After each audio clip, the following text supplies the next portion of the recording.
Ich glaube, wir sind alle wieder drin. Okay, so I think we're all back now. Then welcome. I would also like to say welcome and thank you very much to Matthias for inviting me to give the speech today. We're a little bit late today. I think it's almost 30 minutes now, but I don't think I'm going to need a whole hour anyways. And I think we already covered a couple of the aspects I was going to mention anyway. So I don't think I'm going to need the whole hour. So I can maybe just skip a couple things.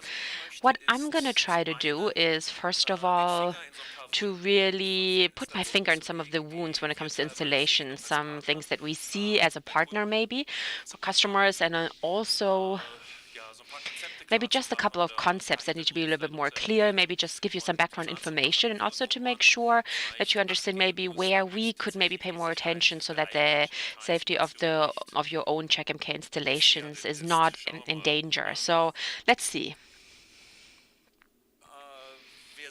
So who are we? What are we? So those of you who know me, or those of you who've heard my name, you know me from studies. We do a lot more than that. We are a partner with Greenbow, Collab. We do a lot for GSI. So I don't want to talk about that in detail. We do lots of safety things. So what you can see here, we are using that as well. We do safety analysis, and we also did USB, things like that, and industrial steering machines and things like that. So so far, about 50% of what we do is really advising for manufacturers that do embedded devices to make sure that they understand what do you do, what don't you do, what should you avoid. So that could really be anything.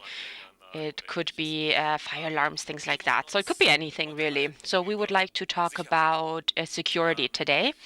So if some of the pictures are strange, that's just because of the fact that this morning the slides look a little bit different. I saw the screen here, so I had to really work on my slides again. So that's why some of them might look a little bit funny. Okay, so talking about security.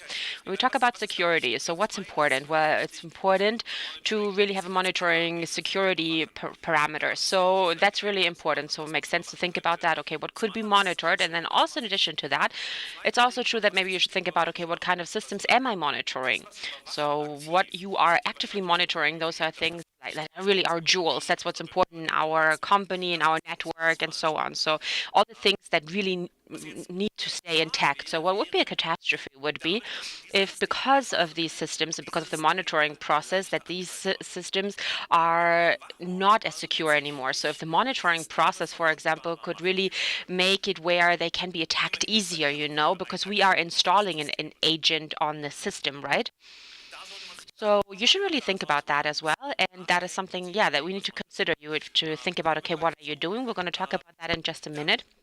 And then maybe we also might have sensitive data in this monitoring system, maybe also in the agent. So maybe for Oracle databases and things like that, login information to our clusters, the M clusters, our agents, and how are they connected to that? So what is it like with the sensitive data? Are we protecting it? Is it secure because they are on our monitoring server? They are also then connected to the network, and you have to think about that as well.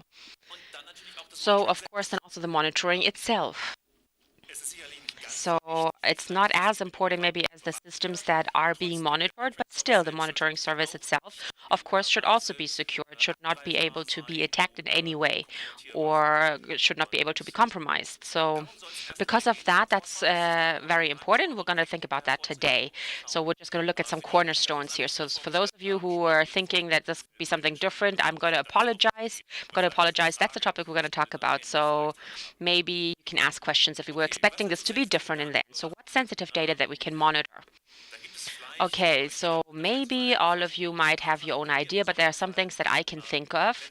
For example, if we have services that are connected to SSL or TLS, do you look at the validity of the certificates? Well, some systems can do that. If you have an HTTP check, for example, you can really look at the age of the certificate. You can also check if the certificate is going to expire in 14 days, and then also you can then have a warning or an alarm. So the same is true for IMAP and MST services. So really, if you look at all the services that are using certificates, you can maybe implement these checks. So when in doubt, not a user has to come and say, you know what, your certificate expired. Because certificates, of course, those certificates are the basis of most of the encryptions that we are using in today's day and age. So one thing that's missing is maybe a feature request, maybe a certification check for IPsec or VPN connections. That is something that's not implemented so far. But okay, maybe that's to come. So then also backups, of course. So everybody's doing backups, right? But do you check the backups whether they're successfully implemented or not? And there is no proper check MK. You have to build that yourself, but there are some checks that you can use to build that yourself. There are some backup clients that after there's a successful backup, for example, they can set a file, for example, on the folder that you just secured with a current timestamp, and then you can then monitor the timestamp of the folder, and you can just see, okay, was the backup implemented successfully, or you maybe read the backup server in any way. So those are all things, and monitoring all that definitely makes sense in terms of security, because that means availability, and also that is just sensitive information. And then maybe also authenticity or integrity.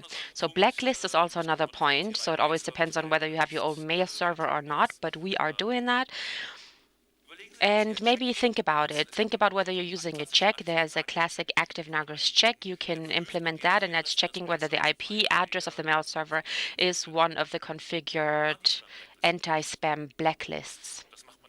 And maybe you do that once every 30 minutes or once an hour or once every minute, because they're very cheap DNS requests that you're doing.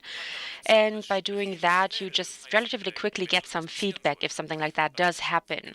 And the same is true if, for example, you have the synchronization of DNS servers. You can monitor that as well. There are active checks for that, or the signatures, for example, if you use DNSSEC, for example, or also the replication of ADs or the replication of LDAP servers. So those are all things that really are required for the availability of these services, and then also for the security of your network.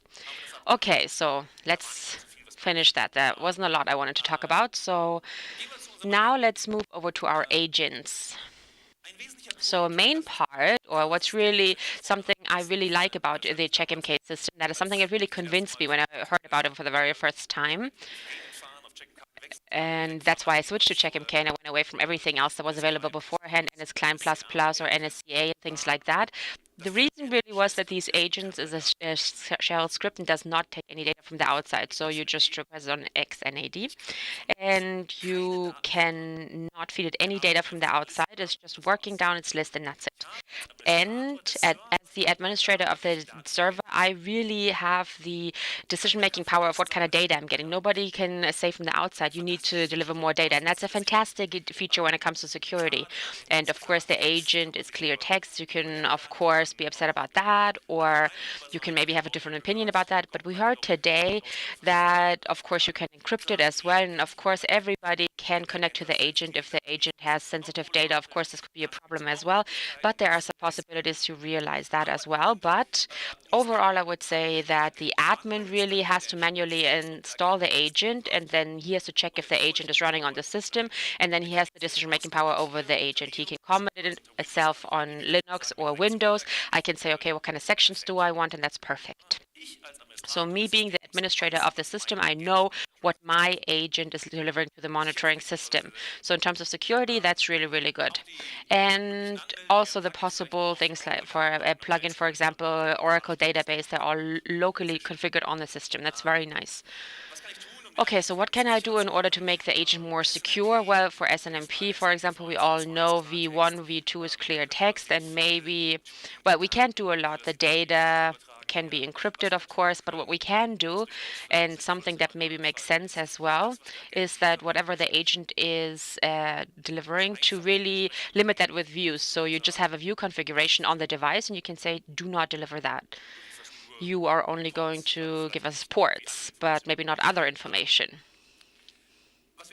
And another thing we can do is we can use ACLs. In most cases, most Cisco, for example, switch, you would say, okay, this community can only be used from this IP address, or we use SNMP v3. However, just very briefly, for 3, that is not encrypted, right? SNMP 3 is not authentified. This is just optional. So you can do that, and it's just as insecure as 1 and 2. Even less secure, because you need a community. So that doesn't automatically mean that this is all perfect, but you just have to configure it yourself. And when it comes to the agent, we can also limit that as well with the only from.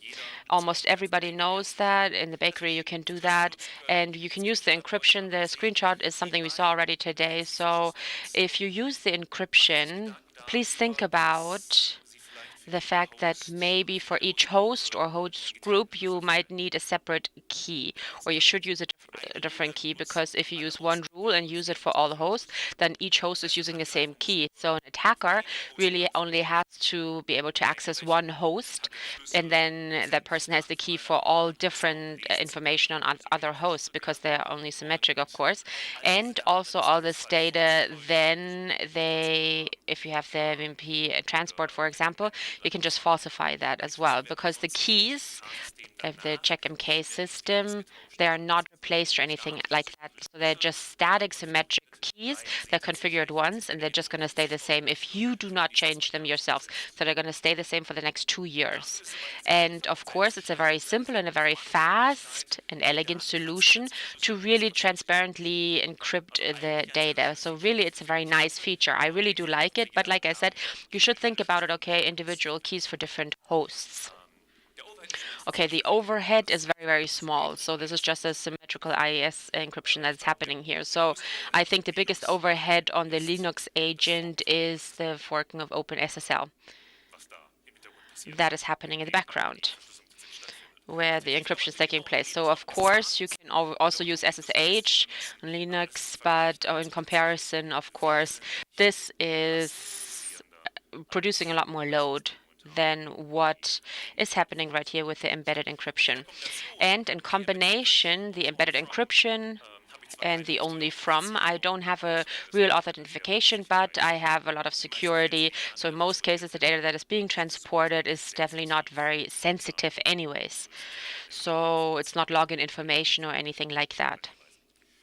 Okay, so there are just 2 examples right here. The slides are going to be available online. So this is just how you could configure a view ACL. So this is just an example at Cisco, how you could configure an SNMP, and you could limit it so only certain data is delivered, how you could use the v3 with a password and an encryption word. So it's a password really, and then this is the way you could do it.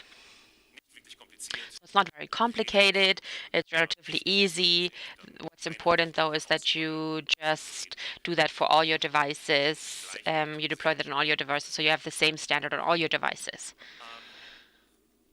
Okay, so that means the agent itself is very clean. So in terms of security, it's very, very clean. And one of the biggest advantages, in my point of view, is really that for the check-and-K system. So everyone, well, who uses appliance? Okay, so many of you. So everybody else is using the package. So you have your Linux system and you have to do the backups yourself, etc., etc. And I install the whole thing from the packages, and then I have the OMD command. It's a very nice thing, and it's really, really great. Also in terms of the concept, also in terms of legal things, it's very, very good. Not sure if you're all aware of that, but if you really have a site, whether it's appliance or as a package, then for each site, there's going to be automatically in Linux, there's going to be a Linux user with the same name. So all the processes that are part of the site later on are then running with that Linux user. There's no process with root rights. Unless we have the Enterprise Edition, we use Smart Ping.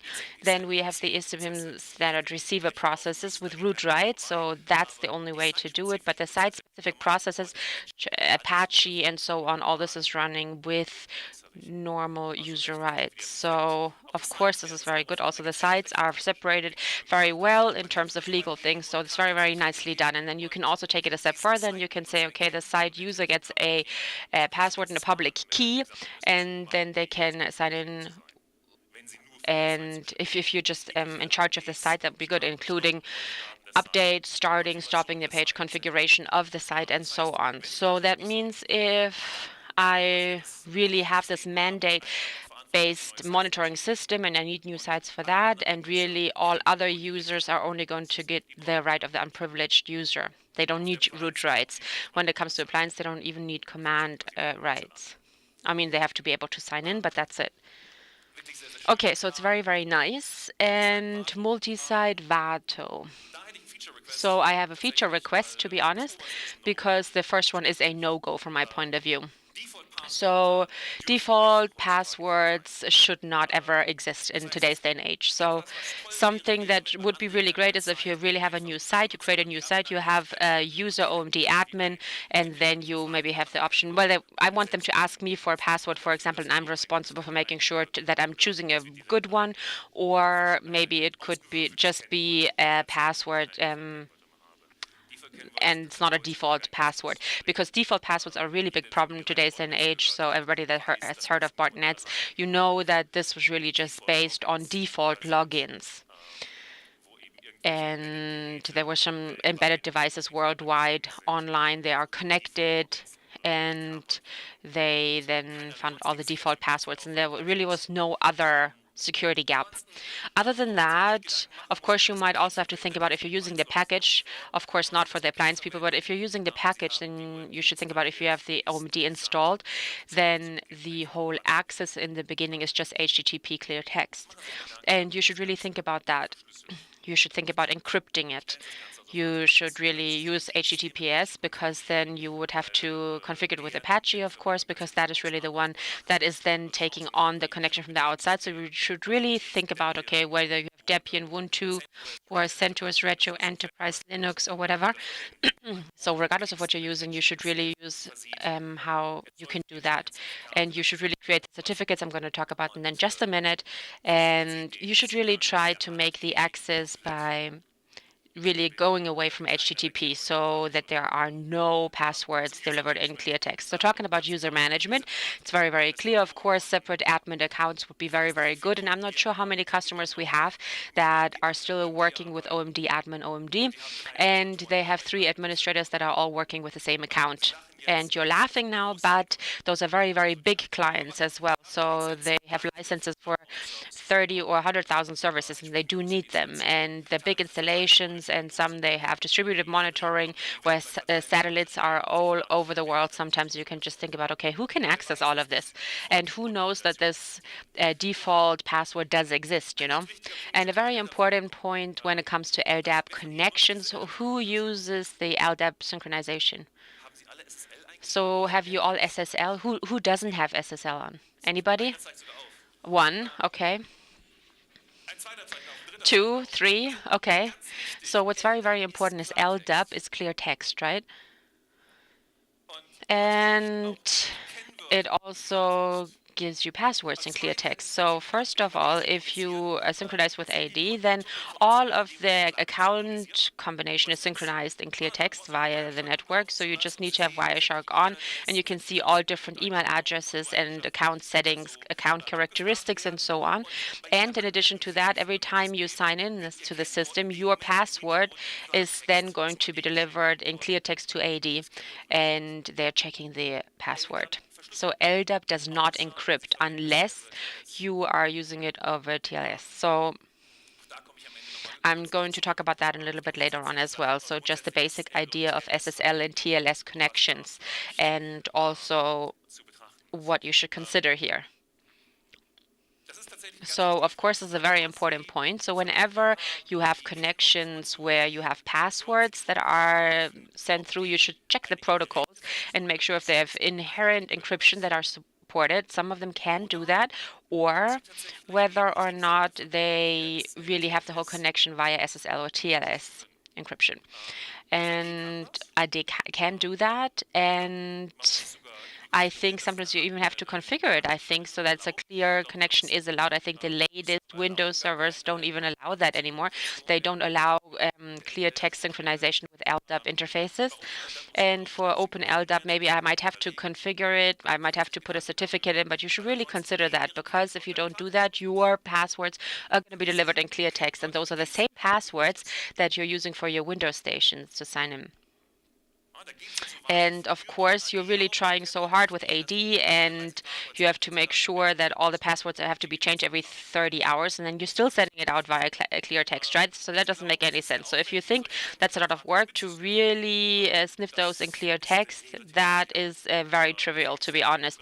There are some programs that can just do that for you, and you just have to really be able to access the network, and that's it. Okay, let's now talk about the problematic situation. So who is using distributed monitoring? All of you. Okay. And what do I have to do for that? Well, I have to have the slave, and I have to release the live status. And you go to the command line, you go to config if I don't have the appliance, and then you just say, okay, live status released via TCP, and then you restart it. And then almost everybody can use my site. Everybody can turn on notification checks on and off, and also acknowledgements, downtimes, and so on. Live status, if I just activate it through the UMD config menu, is open for everything and everybody. Live status doesn't have authentication or authorization. The authorization we are used for multi-site comes from multi-site. Live status, however, can send commands, for example, set a downtime or disable notifications. We can switch service checks in or out, on or off. So the least you can do when you use it is that you have to go there and within the site, in the IGC directory, there is this directory, the etc and MK live status setting, and this deactivates it. And here you have to set up at least only from and the IP address of your master multi-site server. Luckily, in trainings, this is something that has been mentioned, but I'm not sure who has taken the training in the last year, because it's something that has become a topic. But apart from that, the live status is freely available and everybody can access it. Everybody can access all the data. It's not even the case that I don't have to authenticate, that there would be any limits which hosts you could see or not. You get everything. So this is important. In the documentation, this is somewhere, of course, but with most customers that we visit, we see that they did not implement it simply because they didn't think of it. They weren't aware of it. Of course, you could also have a firewall rule that a certain port is being used for only one IP address. So do a firewall rule only from is some type of firewall within the system. But if you do not do it, everybody can access everything. But who can speak live status? Well, everybody can check out a multi-site and then see this is my slave. And then they would have all the possibilities you have on a normal multi-site. Very important factor. If you then say, so everybody can connect, but then the data is also going through the web in clear text. Yes, true, there is no encryption. Still now. I mean, the agent can now encrypt, but for live status, there is no built-in inherent encryption that is being supported. It would be a nice feature request, I guess. Similarly to the agent, to implement this, that you can roll out to my slaves that by default they're sending their information out with some default encryption system. I do imagine it's not that difficult to implement. What the other things you can do there, and this would be two flies with one stroke, to have an S-tunnel. I'm not sure whether you know S-tunnel. S-tunnel is an open source software that creates an SSL tunnel. It works as a proxy on both sides, on the client and on the server. It does exist for Linux and for Windows. Well, for Windows it's not really the issue because multi-site doesn't work on Windows or the UMD. But what I do there is I say on the slave, my live status port is only available for localhost. So you edit the only from and say 1 27001. So from the outside there is no connection possible. And then you start S-tunnel, and you say S-tunnel should be set to port 10,000, whatever, and then you want an SSL protected TCP port, and whenever a connection comes in from the outside, the data is supposed to be encrypted and sent to the live status port locally. In your master multi-site, you go and you do not program the remote slave, but also an S-tunnel. Maybe here, maybe go into port 6557 or whatever port, and say tell your local multi-site not to connect to the slave, but to connect to the local S-tunnel. The S-tunnel then is set up here again to connect with the slave. And in between, we have an encrypted connection. S-tunnel can then use certificates. So you configure X559 certificates on the server or on the client side. So with certificates, I can also do my client authentication, and I can say that only a certain client with a certain certification can start a connection. And this would lead to an encrypted connection and even authenticated connection between my multi-site and my live status, with certain costs. I mean, the connection has to be set up. The access traffic needs to be done. I mean, this does take up a bit of traffic, but it's not that much. If I have a persistent connection, it shouldn't be that big an issue. And then in the network, we have a secure line. People cannot access our data because everything is encrypted, and through certificates if you want. So this is something I have to do manually today, which is not covered by the UMD or other tools.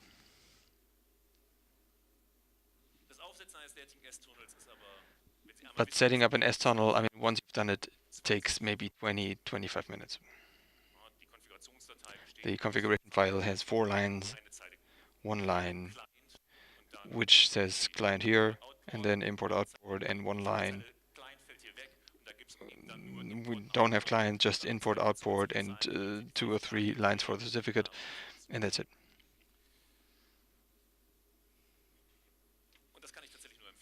And I really recommend it. But at least use the only from. And I don't want to ask anyone who has done it or not done it.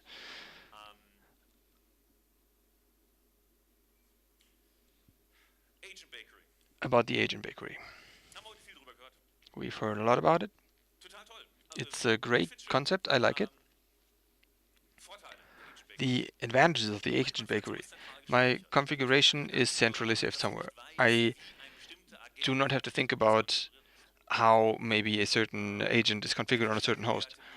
The thresholds that could be in some local script somewhere, or plugins, Nagios plugins, for example, that could be accessed through MRPE, because it's all in my Wato. I can look it up. So I have a high documentation. Everything's directly documented. How are the agents configured on each host? So I can still go, if I have a manual agent that came through the bakery, and I can still locally adapt it. No problem with that. You can edit configuration files.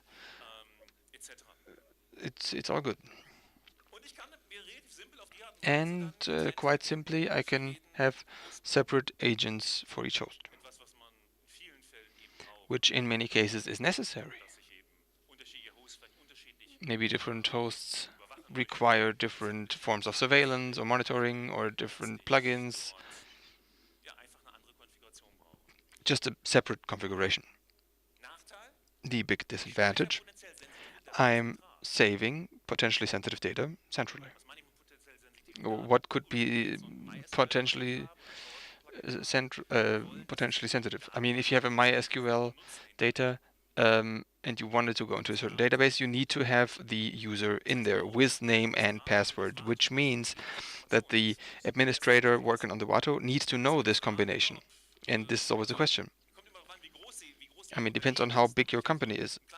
have a small company where the administrator of the Oracle database and of the monitoring system is the same guy, that's not a problem. But in the big company where I have one department only working with the database and another department working with the monitoring, I'm not sure whether I really want all these administrators to have this sensitive information, like lock-in data for Oracle databases or VMware systems. So think about what kind of user you need there. Does this user need full access rights, or maybe read writes would be enough? Perhaps I can create a database only for monitoring just to make sure that my Oracle server is working. Would that be enough, or do I actually have to have access to the production database? And what kind of data needs to be available? Does the user need rights to be able to add files or change files? I mean, I've seen stations where the Oracle plugin had system administrator rights or MySQL systems with major administrator rights. So once the data is in my Wato, I have to think about securing my Wato accordingly. Of course, for an attacker, this is a target that's worth it, suddenly, if there's access data in there, which is a good reason. I mean, the question was, why can I have the agents from the bakery and why can I not download them without authentication? Of course, for these reasons, because there's sensitive data baked into it. I do not want any user to download any agent in which passwords may be stored for my VMware or my Oracle or whatever the plugins require. And then, of course, we've seen that possibly local files may be overwritten. Files you may have put there, old configurations, for example. Check any parameters or something that you have created. If you use the bakery agent, it may overwrite something with or without asking. I mean, it depends on the packaging administration you have there. And it may have to be tested. But in general, it's a good thing.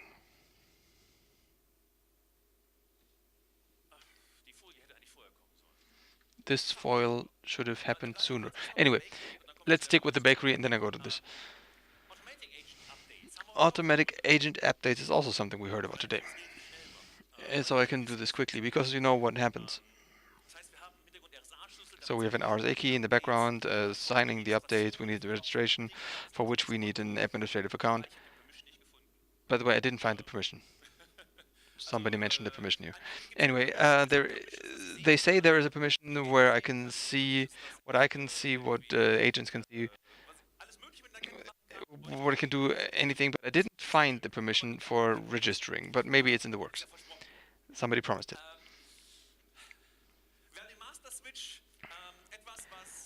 We have the master switch, something that I think is great. No, actually, I do find it great that I can limit the machines on which I do the updates. So if I have 500 hosts, I can say I have a folder. In this folder, I have my classic standard hosts. And for those, I do the update as a test. So like my Windows client, my Windows server, maybe one Linux. And I say, I want to do this attribute for this folder, and only the host in this folder is supposed to receive the update, and all the other hosts, if they come and ask whether there's an update, they will not get an update. And then I check, maybe, or wait a day, depends on how often I do updates and how quickly problems could occur, whether everything works, and then I do updates for everybody, and I release them for everybody. The major protection, as we heard today, is the passphrase. The question is, why do I want to secure it? I mean, when Matthias told me for the first time that he's planning something like this, I said, are you sure? He said, yeah, sure, we want that. The customers want that. And think of something. And he did think of something, and it's nice. Because you need the passphrase to perform the step.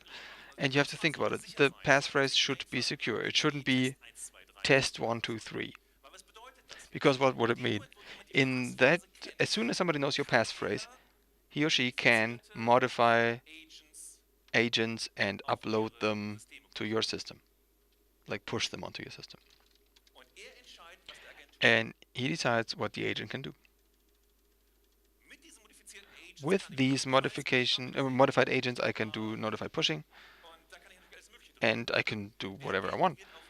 The agent is being run with root rights under Linux on your machines, and also with very far-reaching rights under Windows. So the one who is now on the Wato server and has the right to sign things is pushing new software onto the systems out there. So think about this passphrase. So here we have the pros and cons again. And I'm still not sure whether I want this for my servers or not. And I just want to mention a few points here and clarify that it's a fantastic feature. The big advantage is I have always current agents on the monitoring systems. And we do have a customer who still has agents of the version 1.0. Now we're at 1.4, before that came 1.2.8, then 1.2.6, 1.2.4, 1.2.2, and 1.2.0, and he's working with 1.0. And he cannot update it because he doesn't have access to the systems, and the 1.0 agents do deliver data in a format that is not being able to be read by a modern check-and-cape.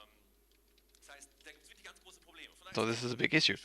So this is a nice thing that I can have my agents up to date, but there are disadvantages to this. So the agents are being pushed out, so all the configuration has to be centrally prepared because it's being overwritten on the target host. So it's not as easy to make local adaptations. I cannot just push the Oracle plugin out and then let the administrator add username and password, because the configuration file will be pushed out with the next update, and then there are probably default values in there again. Somebody disagrees? I like that. Of course you're right, but the Oracle example is one. There's the wallet, so there is a method where we as best practice let the password be managed locally. So Oracle is not the issue.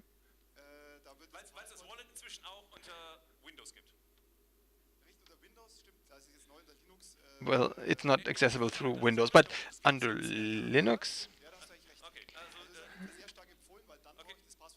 because then you don't need the password on the monitoring server, but you have it locally. It's a bit more complicated, but it's worth it. I keep talking about Oracle because they are using the Oracle plugin on Windows, and it didn't exist so far, but maybe it does now. But it's fine. All right, I get it. But it doesn't matter. Other plugins too, whatever plugin you have, it has to be configured centrally. And there are many plugins that require additional configuration. The Logwatch, for example.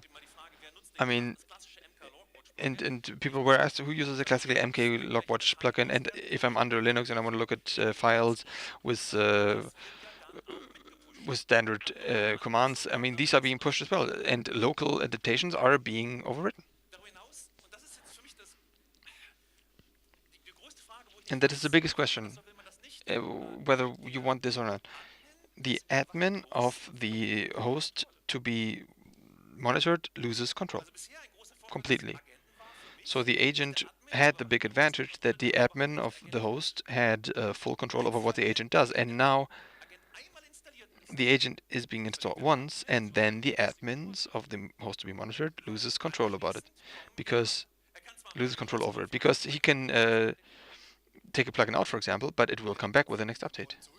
Well, you can give him control back by giving him a Wato rights. Yeah, but then admin would have to do that. So local files may be overwritten automatically, but this is something that you have to think about, and not every admin is happy with it, and not every admin wants to work with Wato. Maybe he just wants to see the background data. I'm not saying it's all bad, I'm just saying that you have to keep all this in mind. Many people see only the advantage, and it is an advantage. There's hardly any system, an agent-based system, that does update itself. So the question whether it can be used with other systems like Puppet or something, or other package administration systems, it can be solved like this, but here the system does the work itself, and this is a great advantage. But I think it's also important to think about whether you want it just like this, with all the consequences that come with it. And the largest problem for me is, looking at the beginning again, we do not want that through monitoring a system becomes more prone to attacks than it was before. Monitoring should not make a system more vulnerable. It's really about making sure the functionality of the system is present or is guaranteed. So with the automatic agent updates, this brings a problem with it, which you cannot solve with the passphrase either. And I don't have a solution for this yet either. Assuming somebody breaks into your monitoring server, whatever method they use, or your appliance line, maybe a leak somewhere, a password he read somewhere accidentally, and then he changes the files that the agent is made of.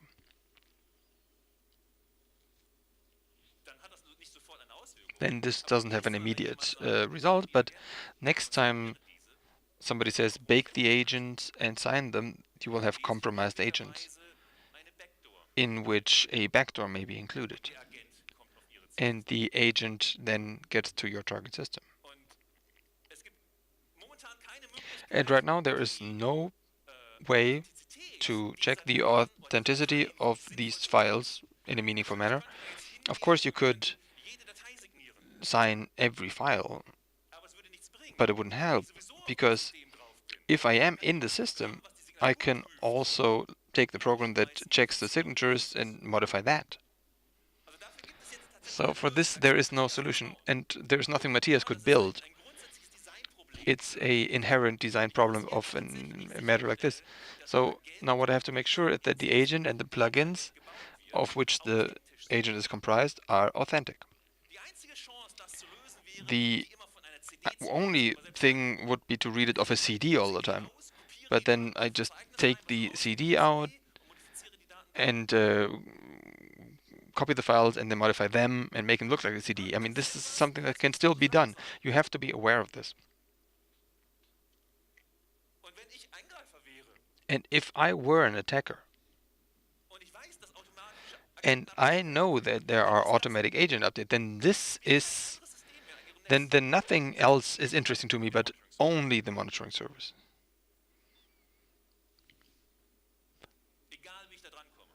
No matter how to get there. And suddenly it's important that you have your LDAP connection and it's secured and encrypted, and that you have secured all the other loose ends as well.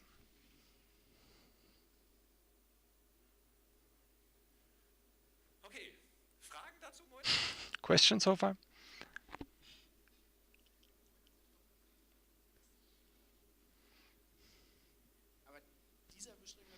But the vector you just mentioned is not specific to the automatic update. I mean, it can happen to manual updates as well. Of course, yes. This is also applicable to manual updates whenever you use Agent Bakery. But as soon as I use automatic updates, of course, the scaling is a totally different one. Yeah, of course. Thank you. Yeah. Usually, how many times do you install a manual agent somewhere? I mean, you don't do that much, right? Most customers do use Agent Bakery maybe to get the basic agent, and then you do the manual adaptations locally. Different customers do it differently, but whenever I need an update, I may do that. But usually I don't actually need an update. Even a 1.6 update does work well with the 1.4 version. So there's no compatibility issue here. But with the automatic updates, as an attacker, I know by tomorrow all the systems will be compromised as soon as the agents are baked. It's a different problem. It's a problem on a different scale. Maybe other questions, or we can talk about it later as well. Yeah, I have the same problem though. If I have Ansible or Puppet, yes, certainly. Whenever I have software distribution, for me as an attacker, that is something very interesting. That's obvious. Once again, I'm not telling you not to use it. And I think that Matthias has built something really nice here, and he has thought about how to make it secure. But what I want to tell you is that the security of the monitoring server itself has to be taken seriously. It used to be in the past that the monitoring server had no influence whatsoever onto the security of the supervised or of the monitored systems because the agent was not controllable in any way from the outside unless maybe you had an SSH check somewhere and it was prone to shell shock. There was a problem. I mean, I don't know if you remember shell shock as a weakness for Linux. So if you used SSH with that, you could enter commands this way. But now you really have to think about the security of your server, because now you cannot just go there and say OMD admin, OMD is fine, HTTP is fine. I really have to think about my monitoring server and to make it hard and protected.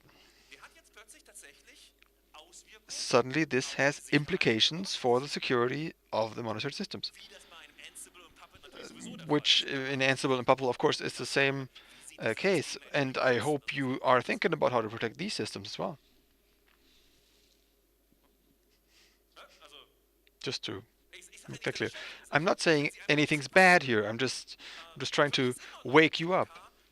For me, CheckMK is still the safest and best monitoring system.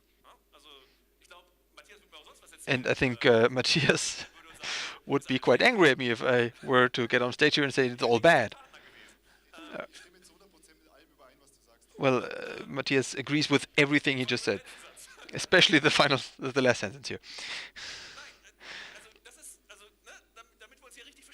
Just to get you all on the same page. Maybe I was a bit over direct here, but I wanted to make sure I get your attention. Do you have? There was something about agent bakery and certificates. Let's talk about that now.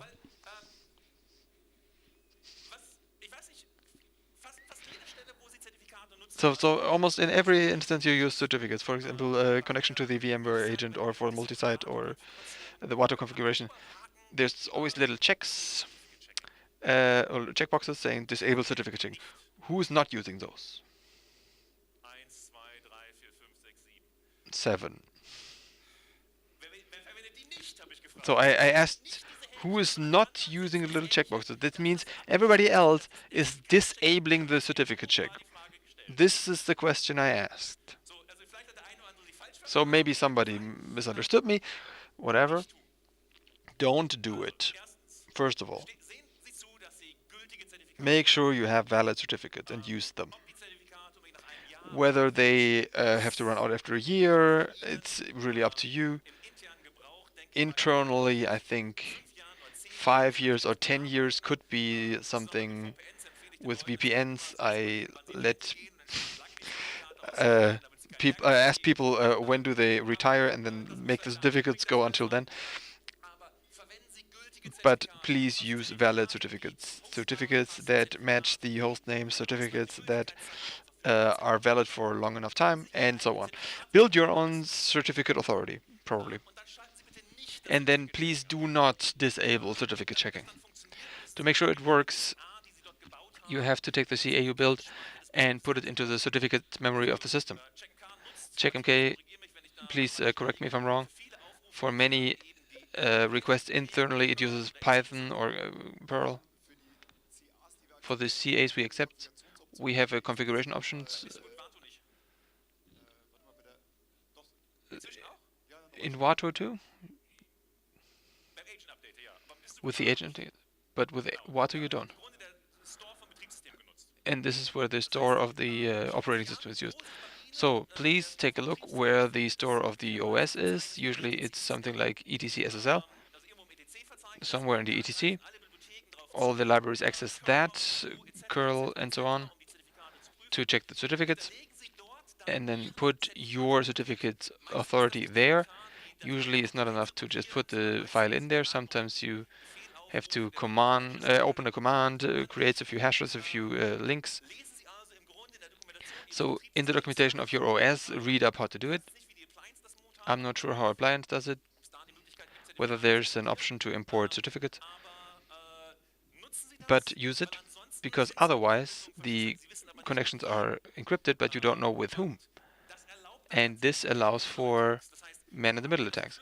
So you have an encryption, but if somebody is already in your network as an attacker who can see the connections, then for that person, with a few tools that are freely available, it is very easy to be a man in the middle and to access it. If you disable the certificate check, your installation will not see that. And then Wato comes and distributes the users through the distributed Wato connection, including username and password to the slaves, or with your VMware system in the connection. The usernames and passwords are SSL encrypted, but if I'm a man in the middle, I can still access them in clear text again. And with other connections like LDAP servers, I mean, even with an LDAP server, I can disable certificate checking. Please don't do it. Of course, it's easier, it's quicker, and it works. But it's just like doing online banking and the browser says something's wrong with the website and you say continue anyway.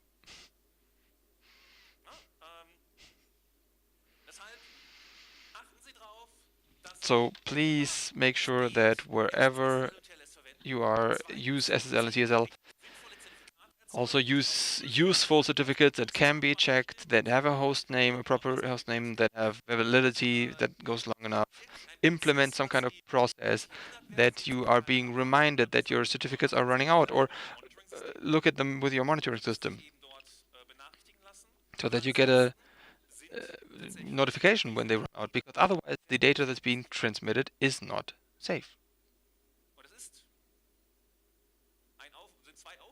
And it's two lookups, it's one up spoofing and one man in the middle, and it's all through.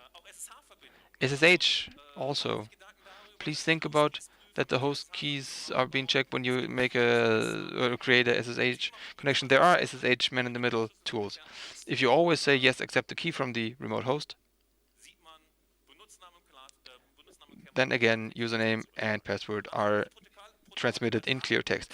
All these protocols transmit usernames and passwords in clear text over the web. They're only encrypted for third parties. This is an important factor. Of course, you can, like, if you build a system, you can, of course, check the checkbox, but afterwards, for proper operation, use proper certificates. Also for your web server on which the multi-site is running. Because also there, whenever you access a multi-site with a new browser and you have to disable the warning that the certificate cannot be checked, then you have the same problem. So especially if you use the automatic agent battery and or use automatic agent updates, please remember that security of your monitoring server has suddenly become relevant for the security of the monitored system. And I don't want to be the administrator who has to explain that why suddenly 500 servers or 500 Windows servers have been compromised. They have a backdoor now because somebody broke into the monitoring server or because the password was transmitted there in clear text.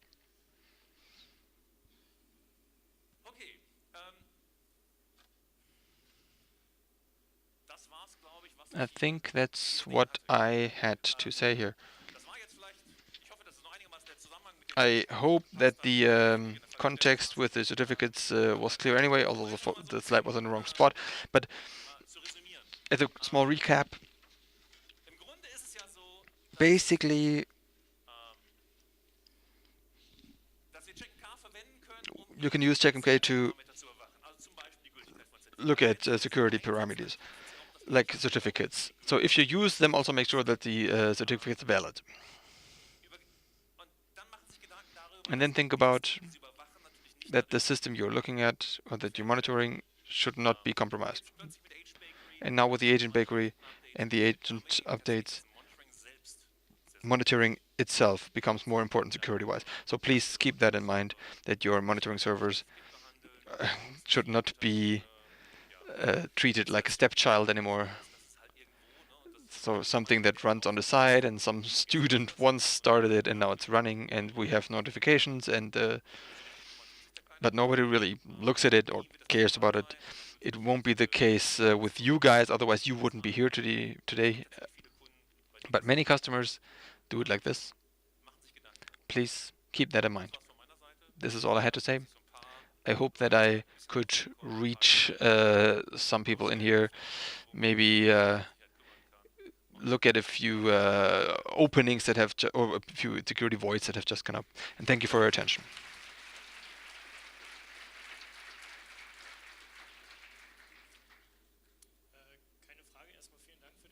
I have no question right now. The silence in the room, I think, showed that many people were deeply affected.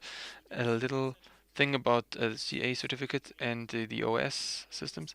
Modern Linux distributions have the update called CA certificates and a directory like CA certificates where you could put them, like the syntings in SSL, they're automatically set.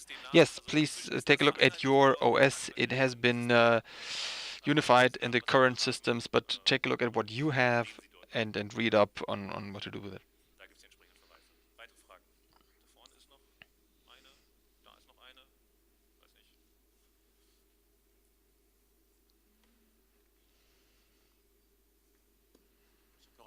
I have one question, and indirectly to the topic.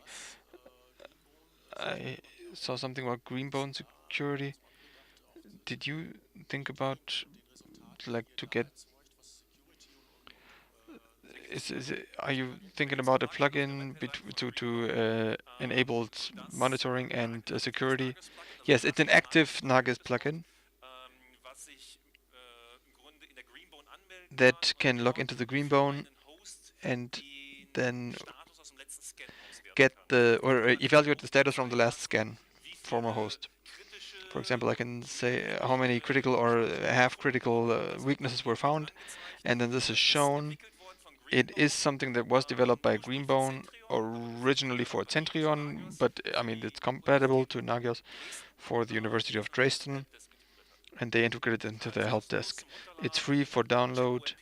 Check UMP, I think, is called, or check OMP, because the protocol is called OMP, and look up Nagios and Greenbone, you'll find it.